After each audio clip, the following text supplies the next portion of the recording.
Welcome back to Mayday. It is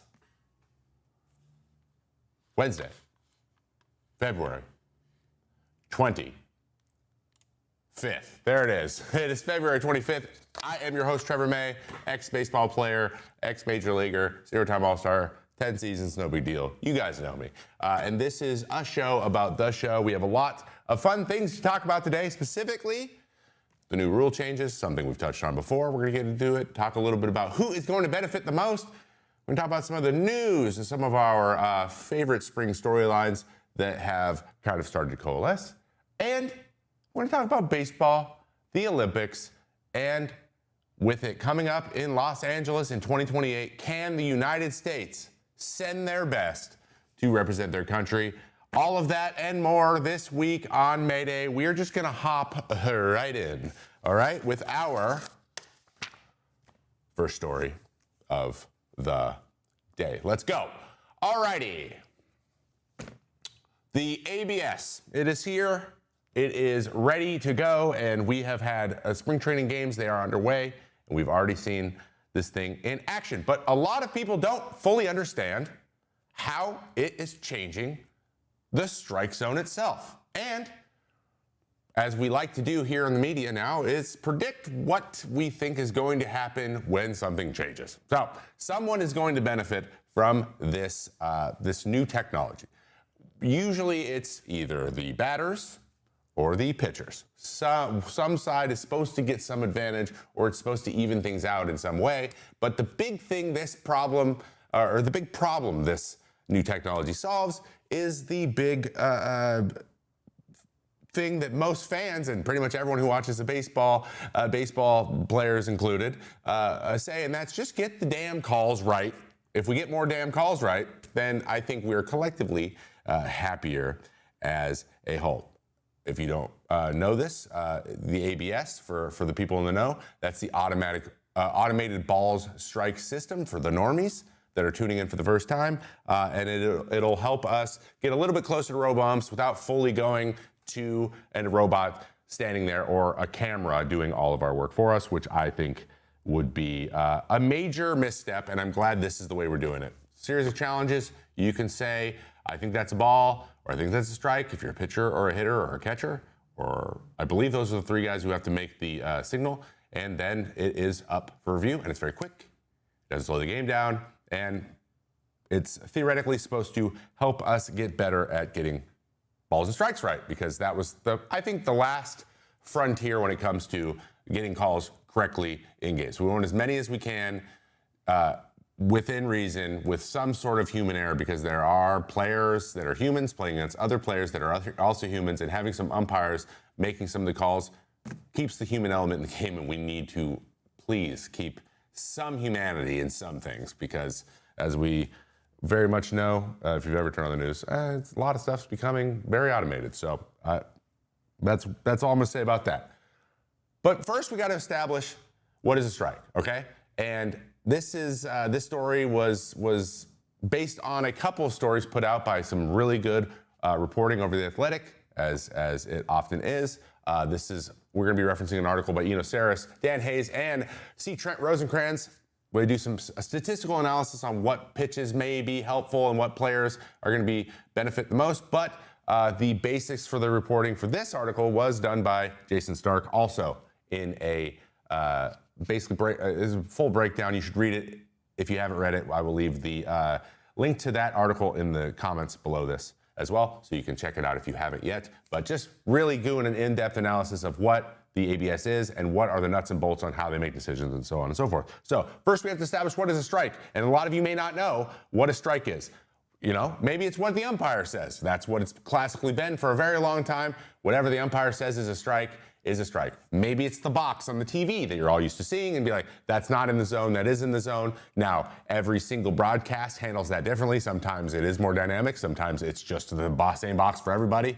And no matter where the camera is, sometimes it's offline and it could just be completely wrong. That's usually not a great sign either. And it's not for getting the calls right either. So that might be a big issue too. So which thing is a strike?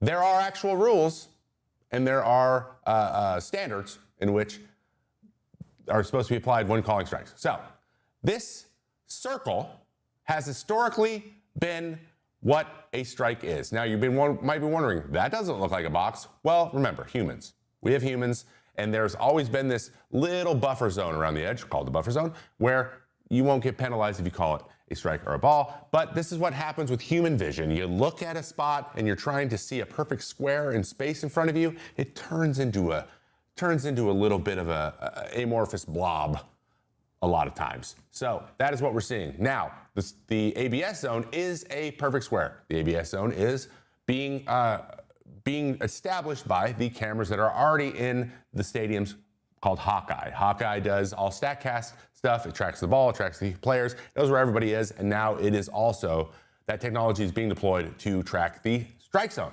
which makes sense because strike zone's pretty static. It's in the same place every time. You think that would be pretty easy, though it is going to be changing sizes based on the guys hitting. We'll talk about that in a moment, but that's very interesting. But this is what the strike zone used to be, and then that is what it's supposed to be and hopefully is now. Now, the umpires are going to call the vast majority, so the zone is going to be this red line most of the time, but when in doubt, we can always get it within the box. Honestly, the fact that these two shapes are even pretty close to the same size is about what we're looking for. So this is what a strike is, okay? And we are hoping to change what that means, all right? So now the official zone is this. So now this is what the ABS zone is in 3 dimensions, okay? A lot of people don't, they all know about the box and that it's 17 inches across. Obviously the box is 17 inches in width and the height is going to be what we call dynamic. All right, so 17 inches width, that is the plate. That is the width of the plate. Simple, right? Makes a lot of sense. Buffer zone, who cares? ABS doesn't need a buffer zone because there's no human beings. So we're just gonna make it the width of the plate. That makes a lot of sense. I will say this, it was floated to maybe add the buffer zone, add an inch to the edges. That got scrapped really quickly because that was added because of humans. Why would we add that into the non-human version? Then we have the top and the bottom. So the height of the box is going to be changing dynamically. And it's very, very interesting on how they decided to do this. Now, this is one of the big reasons that this took a long time to put in play because they couldn't figure out exactly what this is. So the numbers we came up to is the bottom of the zone is 27% of that hitter's height, not measured in real time, like based on crouches and stuff. You can't like squeeze yourself and make it smaller. It's based on what your official height is. So if you think about it, it's not as advantageous as a hitter to lie about how tall you are now for the first time in history. So we might see some guys' heights going down a little bit this year. If I were you, I'd think about it, guys. Maybe take an old hit to the pride just to get maybe a couple more balls. I'm just spitballing here, but the door is open. Might as well walk through it. And then the top is 53.5% of a hitter's height. Now that you may be wondering, where is that? Well, the nice thing about these two measurements is they're based on your full height, so it doesn't matter if you're a long-legged person or a short-legged person, long torso, whether or not your letters are up near your neck, where your shoulders are, whether or not you crouch or whatever, it's standardized from guy to guy. Now, you could be affected by if you crouch into your zone or whatever, like that could affect your ability to hit the ball, but that's up to you. That's something you got to deal with. This is a good way to standardize it. And then where is the zone at? Where is the box that is the zone? It is halfway back on the plate, right where the plate turns into the point. When it becomes the point, the backside of the plate is where the zone starts. So, what does this all mean? Well, first, you gotta know a couple things, some interesting things about this, okay? How these decisions were made, because I know anecdotally, having talked to some of the people involved in this process, because you remember, this was tested for 2, 3, 4 years in independent ball and then into minor leagues, okay?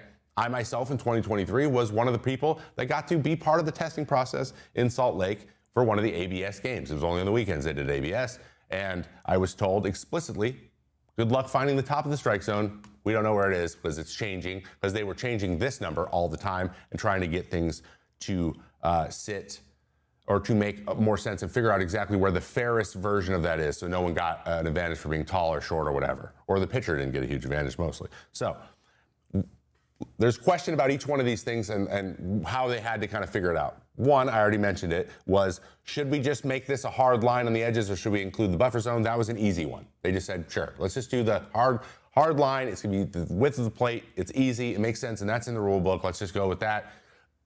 They didn't need to work on that one much. But number two is where should the top and the bottom be? We don't know. This is what took so long, okay? So like one of the questions, should this just be static? Should we do it the same for everybody? Should we just say, it's this tall and this tall? And they quickly said, well, you know, that's gonna greatly disadvantage some guys and that's gonna advantage others. And that's standardized, sure, and it's fair in a standardized way, but it's not fair for every body type. So maybe that's not good enough. So maybe we should go letters to knees, which creates a little bit of a dynamic, but how do we figure out where that is? Do we take in their crouch or whatever? So that got complicated really quickly, right? Do we take in their height or their crouch or whatever if we just try to go letters to knees, which is the traditional way of thinking of it. That's what it's always been, not in the rule book, but just like in common knowledge. Letters at the top zone, knees at the bottom. Little league, you guys have all been there. Big leagues is probably a little bit below the letters, but it's the premise still stands. But again, a little bit too vague, a little too hard to establish for each guy in real time. So the last question was, okay, then if that's not what it is, how are we going to do the measurements then? Well, percentages of official heights, those are standardized, and so it does increase the zone for a big guy and decrease the zone for a small guy, but it doesn't give a huge advantage either way.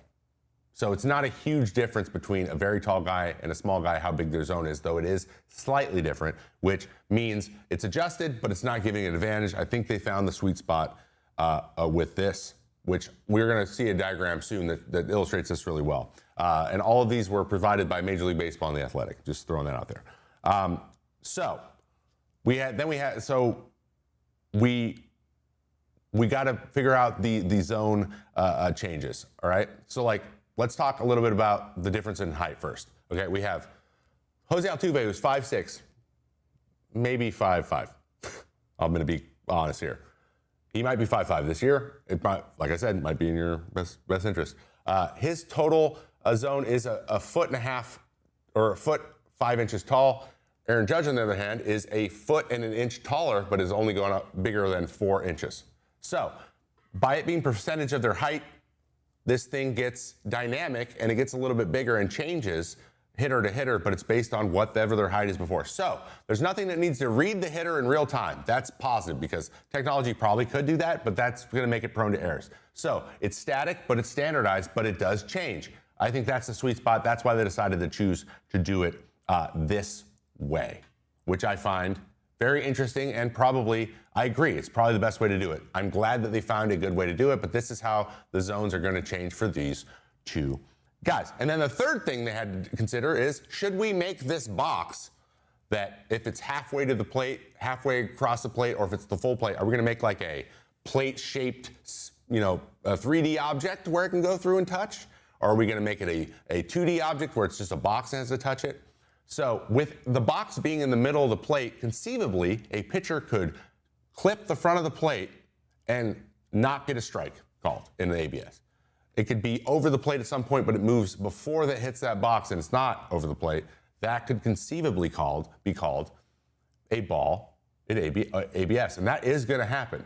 But what it does do is creates another standardized version. It's just a box that's changing, not a 3D object with volume in real time, which, as you can imagine, with the instruments that they're using and the technology they're using, it could get kind of messed up and things could get a little bit wonky and it could be hard to calibrate and hard to be extremely accurate. So what the conclusion they came up with was, you know what, the trade-offs, there's going to be more value. Yes, the idea that somebody can throw a sinker and it moves so much that it moves enough to move off the plate, even though it clipped the very front of the plate in 8 inches, sure. But the chances that that happens really consistently are really low, and the chances that the other way will mess up a lot is high. So the trade-off is maybe we just keep the standardized, everyone just accepts that's the way it is, and it's flawed. Of course, everything's gonna be flawed. There's no perfect system, but this is the way to do it, and that's why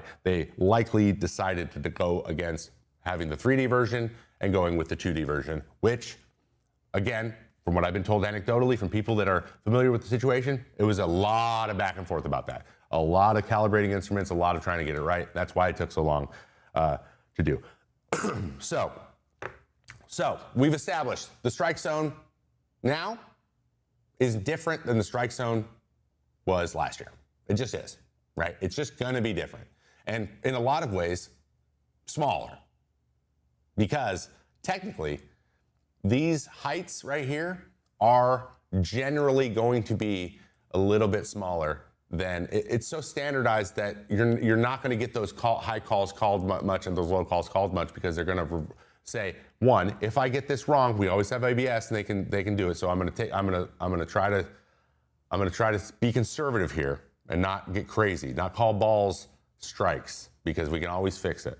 So that's one thing that's going to change. And then secondly, it's dynamic. So like crouching and all these like little things you're trying to do to fool the umpire, it's just not going to work. It's not going to work as well, because they're going to be like, I don't have to make calls like that anymore. I have to just keep my eye on what the space is I'm looking for in front of me, and that is also going to change things as well. So anecdotally though, across the league, everyone says effectively the top of the strike zone is going to be gone. And there's data to prove it. There's data to prove it, and that's something I experienced as well. It's the first thing I noticed, actually, when I pitched in my AAA rehab, was I didn't know where the top was, okay? So if the top has come down in general, which it has, 53.5% does nudge it down a little bit, then the need to swing at pitches at a certain level kind of goes away. So hitters can train themselves better, be like, I just don't have to swing up here that much. Like, the chances are it's not going to be a strike much more often. And when that is removed from a hitter's head, that swing and miss up top there might go away, and pitchers might have to drastically change how they're using the top of the zone. So, for example, guys like, I don't know, I'm just spitballing here, guys like Trevor May would be screwed in this current system. But good thing he's retired. So, pitchers will need to bring the ball down more in general, and you know what's the worst going to happen if you just drop the ball down into the middle of the zone with four-seam fastball? I don't know. I can't think of many downsides there.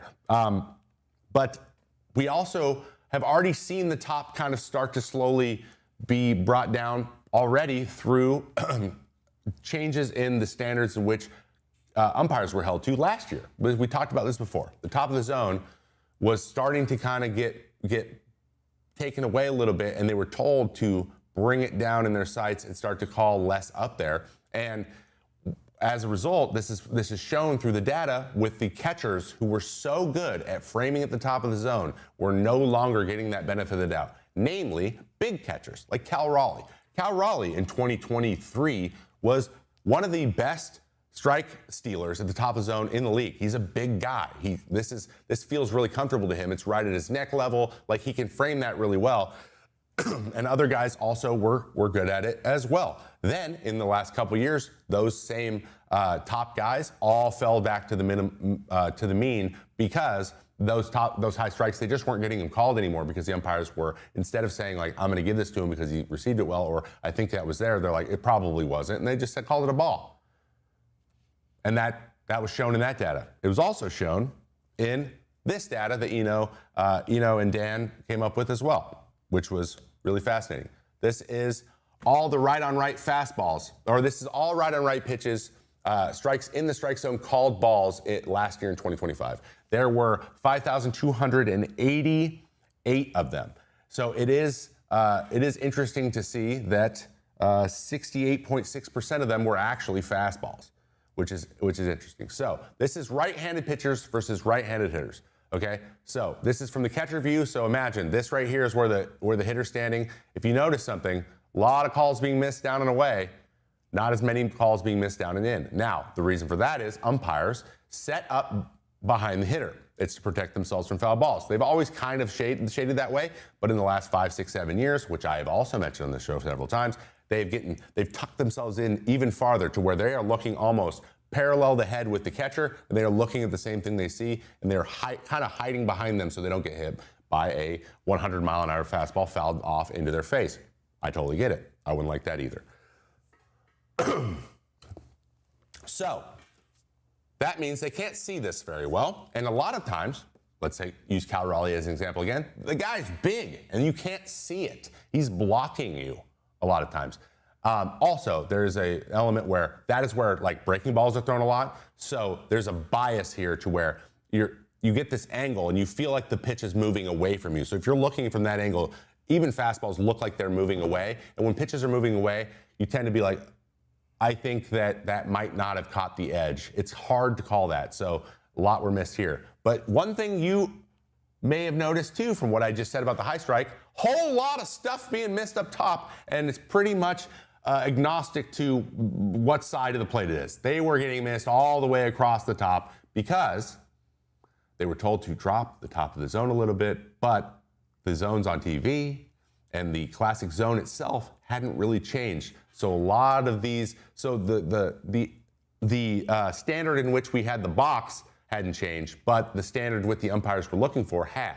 And so that's why we've seen a ton of those. So the catchers with the framing up top, that shows that it's getting missed a lot more, and also they're just getting missed a lot more. So great reporting there for great pickup from Eno and from Dan and from Trent. That was a great pickup from them. So who will benefit the most now if the top of this zone goes away? So actually, there's another thing too, real quick, another type of pitch that was missed quite a bit. But this one makes a lot of sense. Of course, it is absolutely part of it. It's what we call freeze pitches, okay? So guys like Logan Webb, Aaron Nola, front door or back door, where you throw a pitch that looks like a ball, and then it comes back to be a strike right at the end. Those are called freeze pitches because you want the hitter to give up on them. That goes to say, like, you want whoever's watching the pitch with their eyes to give up on it. And sometimes that includes the umpire. So if you're freezing a batter, of course you're going to freeze the umpire more often too. So those type of pitches are always risky because you're trying to get a pitch to be a strike where no one thought it was going to be one, and sometimes the umpire doesn't go with you. So of course those pitches are missed. So who's going to benefit the most from these changes or this stuff getting locked in? Well, one, guys like Logan Webb and Aaron Nola, and Brady Singer and like Yoshi Yamamoto, guys who can throw two seams up and in and have it come back and freeze guys. Zach Wheeler is a good example. There's a lot of guys that operate in that way. And if that is something you do, then you're going to be able to challenge stuff and get guys freeze pitches maybe will get called more often or get them right more often, and we'll see more guys taking chances there. Also, guys that live at the top of the zone with command will also benefit from this change to the strike zone. So, yes, the Trevor Mays of the world got tons and tons of chase up top. Maybe my chase starts to come down. I will get chased because at the end of the day, remember, high pitches, when not located very well, are very easy to hit really hard. So they're still going to get swung at. It's not like they're going to be like, no, I don't want high pitches at all. I'm just going to stop swinging at them. No, they're going to swing at them because high pitches oftentimes are very easy to barrel. They're easier to barrel than low pitches. So you're still going to get lots of swings. It's just not as much, and it's not going to be such a wide range of pitches that guys feel like they have to swing at. So you're going to have guys with really good command that are able to elevate up and down. So guys that are good at that were George Kirby had a 112 location plus. He was the best at commanding the top of the zone. He's the best at commanding a lot of the parts of the zone, but he was. George Kirby could benefit from it. Tyler Mahle was one, which was interesting. I didn't see that coming at 111. Nick Pivetta, one of the best carry fastballs, I think the best carry fastball. He lives up there, but he's very good at hitting that top rail or being right below it because that's where his bread and butter is and commands it up there. He might benefit from this because he can command it better, but he has to make adjustments. Okay, and then we have Shotei Managa, another guy who loves to throw four seams up. Zach Wheeler, Logan Webb, Matthew Boyd, all guys with 107 location pluses that hit those spots as well. So guys who live up there or live up and in, Matthew Boyd, for example, likes the four seams and two seams up and in. Manaea is another guy who'll do it up and in, right? These pitches will come back, stay on the top rail, up top, up and in, And because they already command it well, maybe this lowering of the zone with guys taking more, they'll get more guys standing there, and they'll still get the strike call. They might benefit. But for the most part, most guys with not great command at the top, which is most guys, are probably going to find that that is now a little bit of a void, a little bit of a place that they can't just sit, because if they have to start incrementally lowering it, pretty soon you're going to be getting into the waist-high area. And if you get in the waist-high area, you're not going to see that ball for very long. And so don't be surprised if we see a little bit of an adjustment early in the year, probably not in spring, because spring's kind of a crapshoot with everyone playing, but like early in the year, we might see a bump in power for a bit before the pitchers can adjust. That is going to be a likely outcome that happens. But overall, I believe that ABS is a net positive for the game of baseball, and I'm excited that they're implementing it. I think that it provides really cool strategic value. You have to think about your two challenges. It's going to be interesting that there's young guys versus old guys, veterans, on who gets to use them and when. If the dugout's going to dictate or not, like, you got to be quick. You got to do these kind of things, and what the rules are going to be are going to coalesce around that. But there is one last thing. There was an unnamed coach that said there probably will be a fight over guys wasting challenges. With guys who haven't earned the right to use their challenges, just using them willy-nilly and screwing the team so they don't get to use them late. Like, what is going to be the strategy around it? I like all that stuff. But what I don't like is pitchers having to make massive adjustments without the pitch, especially people who live up there, and like that's where they've made their money. Now we're taking kind of an element of what makes them good just away. Like, that just, no matter, even if it's good for the game, even if it's the right thing to do, it still stinks either way. And I hate that my brethren have to make another concession in order to make the game more watchable. But like, then again, at the end of the day, I got out at the right time. Like, who kidding? Like, good job, smart guy. I don't have to deal with it. Good luck, guys. Good luck out there, I guess. So, do we like these changes? Do we think this is an interesting way to approach it? Do we think this thing is going to actually be fair, or is going to help one side or the other? Just let me know in the comments or the chat, man. I just got to know what you guys think, because who cares what I think? It's about what you think. All right. Let's move on to our next little piece of information, which is an ad from the boys. And we have a new kind of way to do this. So today we are sponsored by SeatGeek. So everyone say hi, SeatGeek. We are sponsored by SeatGeek. I am reading this live for the first time. Okay, this week's Mayday is sponsored by SeatGeek. With over 35 million downloads, SeatGeek is the #1 rated ticketing app. You can get tickets to all kinds of sporting events. It's a lot of fun. It's SeatGeek. There are more than 70,000 events listed on SeatGeek, including concerts, sports, festivals, and more. Sports, you say? Yes, it is baseball season, and baseball is a sport. And there are so many games to watch, maybe even in person if you are so inclined. If that's the itch you're looking to scratch, look no further than SeatGeek. Whether it's the high stakes of the World Baseball Classic or just relaxing in the desert atmosphere of an Arizona spring afternoon, SeatGeek likely has the perfect seat for your butt. And of course, I have a code for you all. You can use code Territory10 for 10% off your next set of tickets at SeatGeek. That's 10% off any tickets with promo code Territory10. That is TERRITORY10. Make sure you click the link in the description and download the app and have the code automatically added to your account so you can use it later. Wow, that's pretty nifty. Use your code 10% off your next SeatGeek order. Max $20 at discount. Thank you guys for listening to me say that. We appreciate it. But let's get back to the show. All right, moving on. Let's do a couple housekeeping things for me as well. Remember, we have the Substack 2 bonus videos a month. My most recent one is talking about closing the gap between college baseball and pro baseball. We talked to Wes Johnson. It's really awesome. It's up there. It is available for your watching pleasure if you become a supporter and support the channel monetarily, or you can just sign up for the free newsletter and get updated with everything and all the other new editorial stuff as well. I appreciate that. And if you ever miss a show and you want to see these segments really edited to perfection in bite-sized pieces that you can do during your lunch break. More Mayday, go check it out. If you're not subscribed to More Mayday or Foul Territory, to be honest, what do you do and figure it out? All right, let's get into the news. It's time for the news and then spring storylines. Okay, a lot of news happening, and fortunately, not a ton of it is terrible, for once. So let's talk about some of the news items, and here we go. All right, Tarek Skubal, Paul Skeens, World Baseball Classic.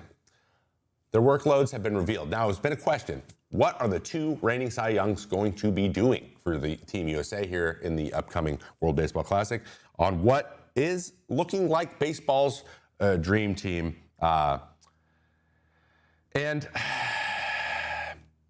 honestly, disappointed me a slight bit, but I know it is not their choice. So, Tarek Skubal said on Monday he'll make just one start for the United States in the World Baseball Classic, and it's likely in pool play, which begins in Daikon Park in Houston, in games against Brazil on the 6th, Great Britain on the 7th, and Mexico on the 9th, and Italy on the 10th, that is of March. So he's going to make a start in one of those games, and then he will be headed back to Florida for spring training.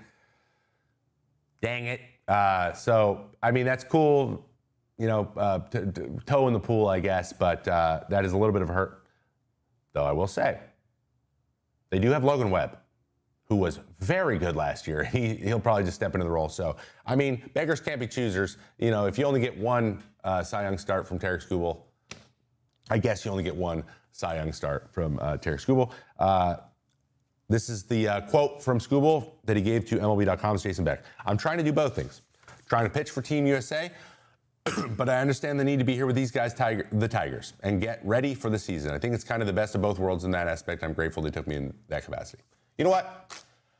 I will say it's better to have him one game than none. I'm glad he's doing it. I wish we could have him at least maybe in the quarters or something like, but then again, you got to get there, right? So having him pool play probably is plenty.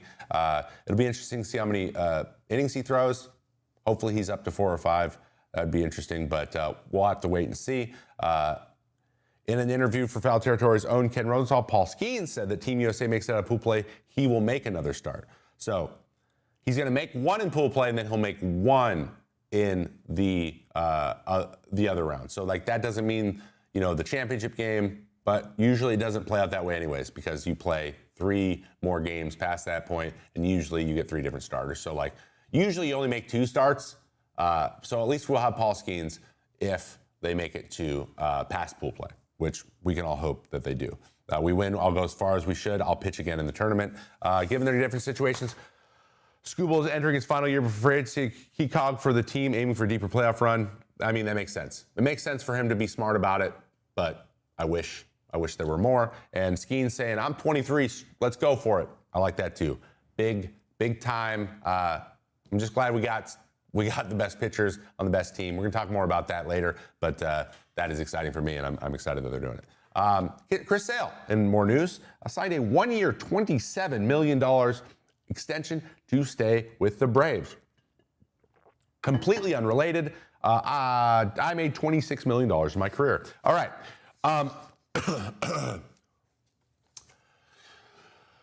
So, Atlanta Braves reach out. He is their ace, especially with the question marks. We got Schwellenbach. He went down early in spring, or at first day of spring. He's going to be down for months. Spencer Strider, he really struggled down the stretch last year to find his velo back, whatever, but he is back from Tommy John. He had a full offseason to recover, so I anticipate him coming back, but he's a little bit question mark, so they need a lot out of Chris Sale. Them bringing him back for another year is very smart. It is the biggest single-year payroll that the Braves have ever given, which is interesting. And 1 year, 27 contract extension. It also has a club option, so a second year, which I love it. Lock your guys up. He's turning 37 in March. He's old. Wow, me too. And he resurrected his career with the Braves after his 5 injury-plagued seasons with the Red Sox. So it's great to see him back. He had the rib thing last year that wasn't that hampered him a bit, but glad to see him get his payday and for them to have their ace moving into the future. Brandon Nimmo. First of all, can we all just look at this photo? Nice, Nims. Nice beard, dude. I just love this. For a guy who's literally the nicest person I've ever met, This was a little jarring. I also kind of like the red background. Just a good photo, top to bottom. You gotta appreciate it when you see it. In an interview with The Athletic's Will Sam and Brandon Nimmo shared what Mets president of baseball operations David Stearns and Mets owner Steve Cohen said to him after he was traded to the Rangers for Marcus Semien earlier this season. Now, it was a head scratcher at the time. A lot of people were very surprised about it. They were wondering, was he being shopped? Was this, did this have anything to do with some rumors of some discontent in the clubhouse? Was he involved in the discontent in the clubhouse? Was this a difference in political opinion? It all kind of happened around when those rumors were swirling. So as you can imagine, those were run with, right? So it is interesting to get some candid answers from Brandon and talking about how the situation put down. So here's some quotes from that story from Will Salmon. Per Nimmo's recollection, Mets president of baseball operations David Stearns told him, quote, "I did not shop you around." Nimmo said that Stearns told him that the Rangers wanted Nimmo and how it got to a point where he felt like this is beneficial for both sides. So, according to David Stearns, the conversation was broached by the Rangers, not the other way around. Now, there's been, a critique possibly of David Stearns where he shops guys a lot. He's very historically been very active in the trade market, especially when he was with Brewers, when there wasn't a lot of resources, and this is the way that he operates. And he's been known to have lots of conversations going with a lot of people all the time, right? Now, as a player who's been there, who was paid very good money by the Mets, who was a Met for his whole career, probably wanted to stay being a Met, that could seem like he was just got thrown into that group because maybe he didn't perform in the way that they wanted him to perform and that he could just be another cog in that machine, and everyone wants to feel like they are special and being, respected by the team that they give a lot to. I fully am on that same train. I would love to. I would also feel that same way. So to get clarity in this is interesting. Now, I don't see he has any reason to lie, so that's interesting. The Rangers like, hey, let's do this. Maybe it was something they brought in. Okay, Steve Cohen on the situation said, "This is really hard for me because you're somewhat." This is quote. A conversation between Steve Cohen and Brandon Nimmo. It's really hard for me because you're someone I have developed a really good relationship and trying to look at this from a business standpoint, but also I care about the person that you are. But also, this is David's team, David Stern. There's a reason I hired David. It was to run the team. I can't make all these decisions. I love you as a person, but this is what David feels like is the best for the team. I'm going to go with him. Now, is this an indictment? Is this like a salacious controversy? No, this is exactly how these things work. And if I were to guess, now I haven't spoken to Brandon about it, I haven't spoken to any of the parties involved, but if I were to guess that there's a little level of closure there, just knowing that the deal coalesced and it made a lot of sense and we're going to go for it, we're going to do it, and there can be some closure there. And knowing all of them a little bit, with the exception of David Stearns, that's all this really is. But it is interesting to see that it was said so candidly and publicly, because that is not usually something that most players do. And I'll be honest, even Brandon Nimmo was not known for going and just giving interviews like this. So it was nice to see, but it looks like business as usual. It's unfortunate, but this is a good glimpse into the behind the scenes of what is going on baseball, in the baseball front offices all of the time. And then last little piece of news here. There's that quote for you. Here's the quotes. Here's Michael Conforto signed a minor league contract with the Cubs. Michael Conforto is back, Toe, as he has fondly been called when he was my teammate in 21 with the Mets. Turned 33 on Sunday. He just hit 199 for the Dodgers last season. Had to prove himself with the Cubs. Spring training in order to make the team. But he had a great career with the Mets, and he's still searching for that version of himself with an 864 OPS career. But he's never hit higher than 239 since 2021. So, it's going to have to be something that comes together. But I wish the best for him. And it's possible that could be a diamond in the rough situation. He's still young. He's still technically around his prime. So we'll see what happens. Okay, let's get into some spring storylines, some stuff that's happened in spring training that we're super excited to talk about. And one of them is Konnor Griffin, dude. Oh my goodness. Konnor Griffin, 19-year-old shortstop phenom, consensus #1 overall prospect in baseball, hit 2 long home runs in the Pirates' 16-7 Grapefruit League win over the Red Sox recently. Griffin's first homer came against Ranger Suarez. You may have heard of him. He just signed a 5-year, $130 million deal with Boston in January. But then Griffin crushed that, 375 feet over the little monster. It's still the same. It's almost the same size as the big green monster, but like, you know how it is. Like, there's just monsters everywhere. Then he hit another one in the 4th inning that went 440 over the monster. So yeah, the next one was 440, would have been out anywhere. But for a 19-year-old guy, a 6'5" shortstop of all people, to hit 2 homers in a big league spring training game. I mean, I'll say it, extend him. Just do it. What could happen? Just lock this guy up lock him up till his 29th birthday. Why not? Why not? Look at him. Monster, freak athlete. Can't wait to see what he does. And by all accounts, it may be helping out the Pittsburgh Pirates sooner rather than later. Moving forward, a tweet from our friend, a friend of the show. He hasn't been on the show yet, but he is a friend of the show. Trust me, he will be on the show soon. Lance Bros. I hate saying his last name. He has saw some interesting trends in Nationals camp, seeing that even though we're only a few games into spring training, the four seam and the sinker usage, basically fastball usage for the Nationals, has dropped precipitously for a team that is, in the last 5 years, been the team that throws the most fastballs in baseball, and they give up lots of hard contact. Probably correlation there, but as a pitcher myself, this shows a massive change in possible philosophy. Because, as we know, outside of Mackenzie Gore, the Nationals haven't had a lot of guys coming through their system recently, pitching-wise, where they've really made a big impact. Now, sometimes you can miss on some guys, but there's talent in there. There's lots of hard throwers. There's guys with good secondaries. So that bodes a question. How much of this lack of production is from talent, and how much of it from philosophy? How much of it has to do with approach, and how much of it has to do with organizational development? And it's seeming like the new guys coming in are making some changes that possibly could be really big for them moving forward. I love to see it. This is a great indicator that guys are committing to, okay, we're going to throw our best pitches first and then see where we go from there. All the best teams that have turned around their pitching development have done that, so it's good to see the Nationals do it. Everyone get excited. The Nationals may be making a change in the pitching development side of things under the new president of baseball operations, Paul Taboni.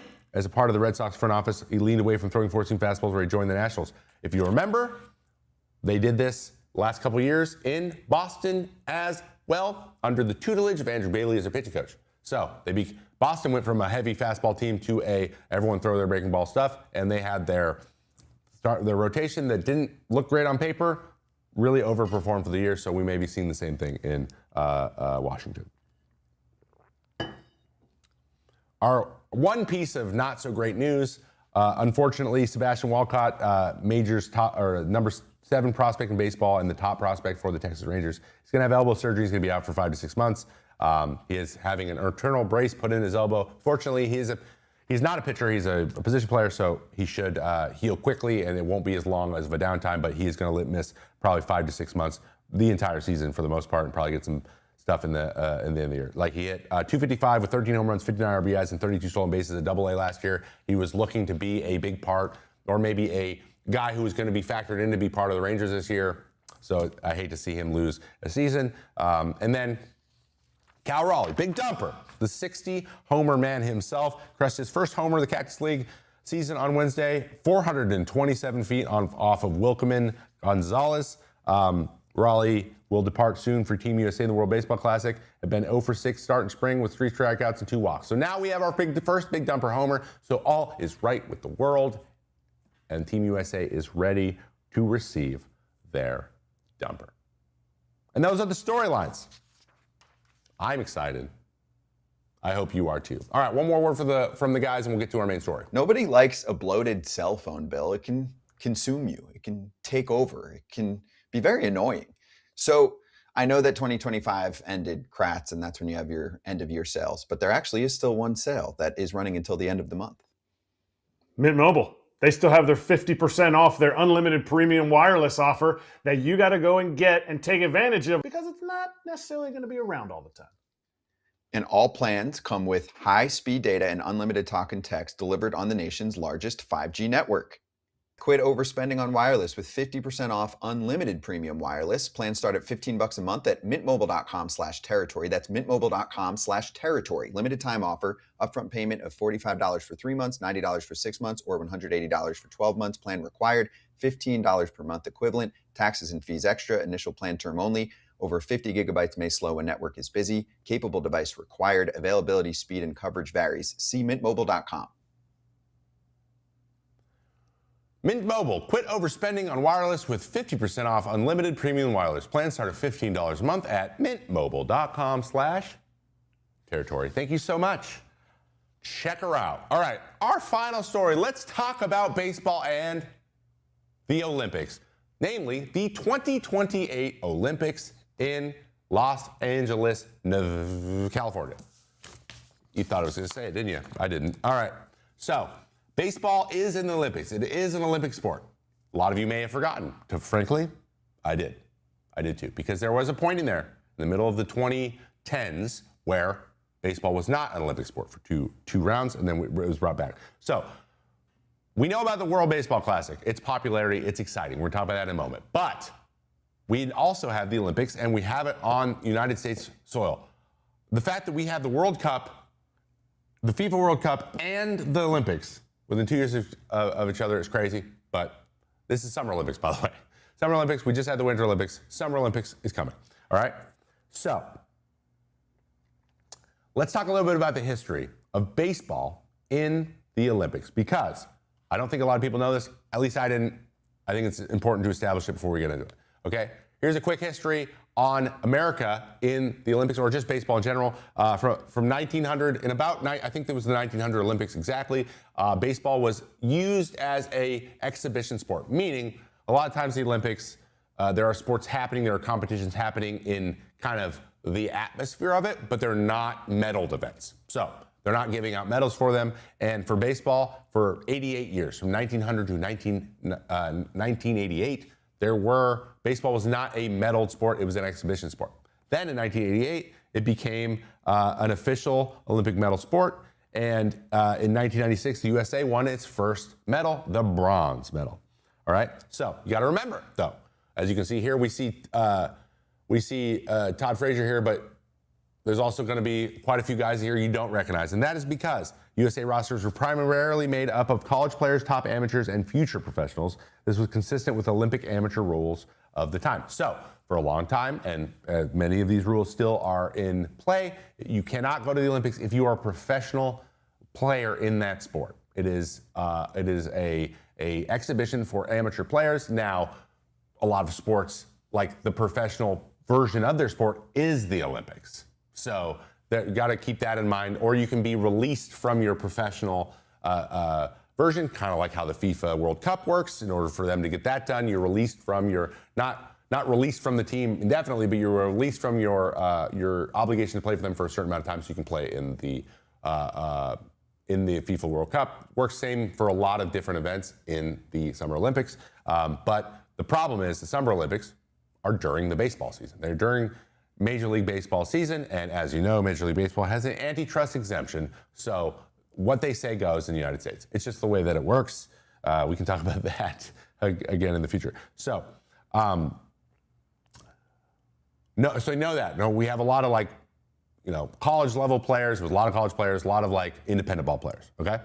Starting the 2000 Sydney Olympics, the IOC allowed professional players, but MLB still wouldn't release their active roster players because the Olympics overlapped with MLB season. Now, that's 2000 and that's Sydney. That's Australia. That is 24-hour flight away. That's too far to go during the season anyways. It's a big hassle. The logistics alone are crazy. So, and it's during the season. It just wasn't going to work, okay? So then they keep going. Baseball was removed from the Olympics in 2012 and 2016, and then it was reinstated back again in 2021. If you remember, this USA team took second to the other team pictured here, Japan.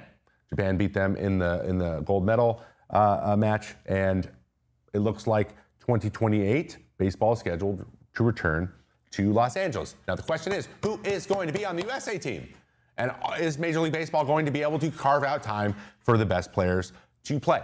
And the appetite for players to play in it is there. And in the past, as we've seen with basketball, for example, we had the dream team in 96, and then the teams kind of got a little bit like, guys were like, I don't want to really go play, and I don't want to play that many games. I want to get in shape, and I don't want to have to do this. And it became a little bit of an exhibition all-star thing, and then we didn't send the best players we had for a long time. And then the rest of the world started catching up. And then the boys were like, okay, well, we can't lose. So then we got to put the best team out there again. That is what's kind of happened could be happening with baseball, but that appetite is there for baseball. Baseball players want to play in it. All you have to do is look at the World Baseball Classic. We are having the 2026 World Baseball Classic in just a couple weeks. It is exciting. People are hyped for it. Last time we had it, we had Shohei Ohtani having to punch out Mike Trout on a 3-2 pitch, on a 3-2 game. Like the greatest teammates. It was just awesome. It was just awesome. It was electric. We want more of that stuff, and everyone seems to care. Everyone seems to care. Fans, coaches, everyone seems to think it's really fun. Players love it. But then and there's been no clear example. If we can think back, and I know this is not gonna be our favorite thing to remember, okay? But some guys got hurt. Edwin Diaz was hurt, and what did the players say when all the fans were saying, "Hey, why are we getting our best players hurt for this exhibition? Now you can't play for our team." And almost every player I said, "It's worth it. It's worth the risk because it's that much fun." And it means that much to us to support our country. Even though one of the best closing pitchers in the league got hurt, celebrating after they won, everyone was still like, I'm still going to go play. I still want to go play. Just look at these quotes, right? So we saw that reaction, and then we've heard these quotes from these stars about the Olympics specifically, okay? This is from Bryce Harper. Yes, absolutely. When asked if he would like to play, absolutely. I've spoken with numerous people in MLB about it. I would love to be part of that. We would have the WBC, but it's not the same. People can say as much as they want, but the Olympics is so worldwide. The WBC is great and brings a lot of people together, but the Olympics is something you dream about playing it. If I have a chance to put my nation's color on and represent as I did at 18 and 16, I would love to do it. Aaron Judge said, I'd love to play. If they give us that opportunity, I don't know what the ruling or anything has come out about that, but I'm all in. There's very few opportunities to get to do that, and especially, hopefully, in the prime of my career where I can still do it and make an impact, I'd love to. I've never represented my country before, never got to invite to those Team USA camps as amateur, never really made the cut for those. Hopefully now I can make the cut. I would say you would. Even Shohei Ohtani says, I'd like to play in the Olympics. Also, knowing the fact that there will be non-baseball fans watching the games as well, I think it'd be pretty good for baseball industry. So I think we're in. He's right. They're all right. It would be incredible. People want to. Standing on a podium with a gold medal is like the coolest thing I can ever imagine. It's something that it's giving me. I have goosebumps right now. I would love to do it. Unfortunately, I'm washed. Though I could play. I could do it if they need me. I could do it. But we probably wouldn't win. So, do we really want that? So we have the reaction to this, and we have those quotes. The Olympics needs to happen, and it's pretty clear what it is. And it's not just the USA this would affect. Really, it's not. Okay, we would get the best USA players, but you got to remember, this is a global sport. Baseball is a global sport. There are a lot of players from other places. So the Japanese players will be able to play for Japan. But even more importantly, the Latin American teams can represent in the Summer Olympics in a way that they have not been able to do outside of mostly boxing and track and field, specifically. Venezuela, Dominican Republic. Both of them, in the history of them in the Summer Olympics, both countries have less than 20 total medals, with Dominican having 15 and Venezuela having 19, respectively. In the gold, they each only have a handful of golds, and they are in track and field or boxing. And I think there's a couple weightlifting ones in there too. But they haven't had a lot of representation.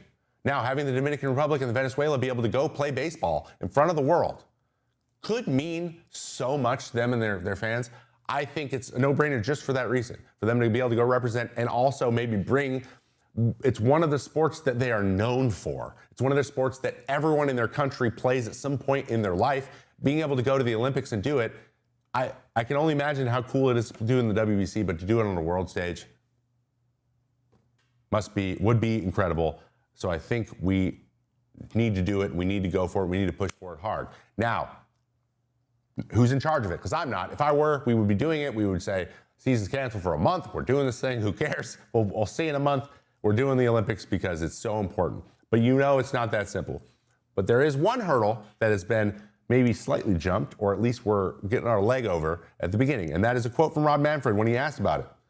He said, we have a lot of progress to LA in 2028 in terms of the calendar, because logistics were going to be a big problem. Right now, we're in discussions with the Players Association about that set of issues. There doesn't appear to be any question of whether MLB would ultimately like the big leaguers available. However, I'm positive about it. I think that the owners have kind of crossed lines in terms of we'll like to do it if we can possibly make it work. Now, what does make it work mean? And I hate to say it, it means the same thing it always usually means. One, logistics. Usually it's logistics. How do we get people? How do we get them there? How do we get them back? Whatever. But the nice thing is, it's in LA. First of all, LA, right? They have the biggest baseball player worldwide, plays in LA, and the best team plays in LA. Perfect time to do it, frankly. I just work here, don't yell at me, but it's true. Like, it's a baseball hotbed right now. It's the best place to have baseball already. They have Dodger Stadium. Like, you know, it kind of lines up really well. And it's in the United States. So all the guys who are playing in the United States, it's not that far. It's a maximum 5 hours flight. So we're not having to fly to Sydney. The travel makes a lot of sense too. So tighter travel windows. We can, the number of days you need to shave off the season gets a little bit smaller. So maybe there's something there. Okay. Would there be no All-Star game? Who cares? Say it with me. Who cares? It's better than the All-Star game. If we're sacrificing the All-Star game for this, so be it. Or maybe we just do both. Who knows? Okay? It could be both. But the big question is, and the thing that I think is going to make or break this thing is, how is Major League Baseball going to make a bunch of money? Because remember, MLB owns baseball. They own it. It's theirs. You can't compete in the league with them. You have to defer to them in the United States. It's on the United States soil, so they're going to have to get some huge benefit from that. Does it mean that they do a situation where partially broadcast rights? Because now there is a new broadcast deal for Friday Night Baseball with, you guessed it, NBC, who has the rights to broadcast the Olympics. So there already is a partnership there. Maybe there's something that can be swung. Maybe there is a broadcast deal where it can be, those games can be broadcast on MLB TV, or some of them can be outside of the championship, the gold medal game, or whatever. Maybe there's a bunch of games that you can get. Maybe there's a bunch of other programming you can get. Maybe there's a bunch of activations in person you can get. Maybe there's a huge baseball carve out where like a bunch of people can just be there for the Olympics and baseball, and there's a bunch of things that can be done there. I'm sure that's all being discussed, but that is what's going to need to happen. There's going to have to be a lucrative broadcast deal for Major League Baseball that is spread amongst all the owners, because the owners are going to say no unless they get to make a bunch of money doing it, because they are probably in their own words, and this is not a stretch to use this terminology when referring to players. If they're going to deploy their best assets to provide value for other companies, then they better return value for those assets more so. They better receive just as much or more value than they're giving. That's just the way that this works. So you're going to have money. There's going to have to be money pouring in, or it won't happen. So let's all pray that business gets done and everyone gets what they want, because this needs to happen. I want to see the Olympics. I want to feel it. Hell, I'll even go. Yeah, I'll say it. I'll even go. I'll even go watch games in person. It'd be great to follow it. It'd be great to cheer and have a game that I know a lot about. Because you know what? Yeah, speed skating's fun to watch. Sure. I don't know how you score figure skating, but sure locks me in, because these are the best in the world at it. But baseball? I know baseball. I can talk about baseball. I know what's going on. I know who the best are, why they're the best. It would be great to see that on a world stage, and maybe be able to reach myself and everyone here at Foul Territory and everyone here on the internet who talks about baseball, to be able to reach a bigger audience and maybe bring in people who are like, wow, dude, baseball's pretty cool. that got me hype. Like the crowd and everything. Like I just, hell, we all feel the same way about rugby every year, every Olympics. Why can't it be baseball's turn? So, what do you think? Does anyone care? Let me know in the comments. Let me know in the chats because I'm excited. I'm excited, and I want you to be excited too. Can you just do this one thing for me? Thank you. I appreciate it. All right, guys, that is our conversation about the Olympics, and that is your Wednesday edition of Mayday. It is February 25th, but I am going to be back on the 27th. That is Friday at noon over on Trevor May Baseball, as I always am. We have a fun show planned for you that day, too. A lot of interesting subjects to get into. Before I take off, I just want to give a big thank you to producers David Korn and Henry Neven for helping me put together the show. Editors David Foley, Aaron Diemant, Emily Sharbaugh, and brand new editor joining the team, Ethan Jones. Thank you for saying yes. And as always, don't forget to slow down, have a little drink of water, and enjoy your spring training and your WBC baseball because it's here and it's going to be here for months. So it's time to go. I hope you guys all have a great rest of your week, and I will see you on Friday because I know that every single person who is here right now is going to be there because I believe in you. All right, you have a good one. I'll see you next time on Mayday. Peace.